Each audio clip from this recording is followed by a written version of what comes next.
Chapter 9 The Tiger and the Persimmon.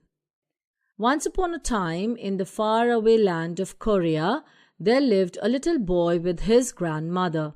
They were poor and lived in a small house at the end of the village. One evening there was nothing to eat at home. The little boy was very hungry and was crying for food. His grandmother was trying to pacify him in many ways, but in vain. Now there lived a ferocious tiger in the forest just outside the village. He was so ferocious that the villagers were afraid of him. They never went out of their houses after dark. The tiger was also hungry and was wandering in search of food.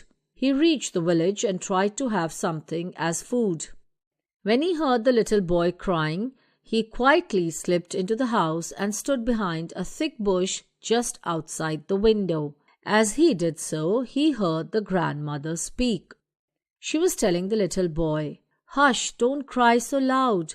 The nasty striped tiger will hear and come to get you."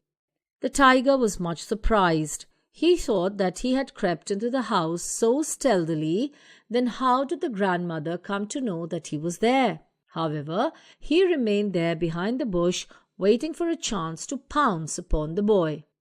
The little boy, however, paid no attention to the grandmother. He continued to wail loudly. The grandmother then said, "Now, little one, do stop crying. See, I have a dried persimmon here." At once the child stopped crying. The tiger was so astonished that he began to think. When the old woman tried to scare the boy by saying that a tiger would get him, he paid no heed. But a dried persimmon stopped the crying at once.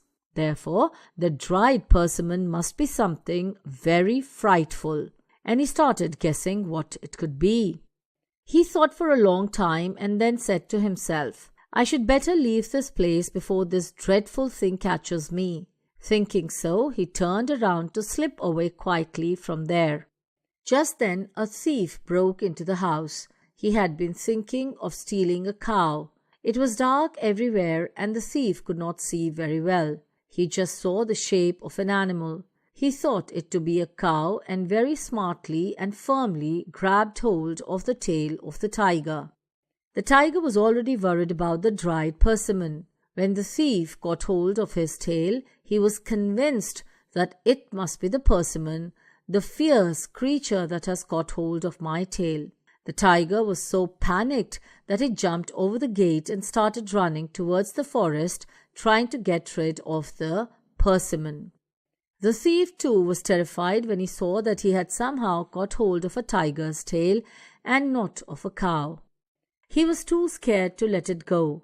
As he thought that the tiger would turn around and eat him up, he held on in terror as the tiger streaked across the countryside. Finally, he could hang on no longer and fell by the wayside. Still, the tiger did not stop running.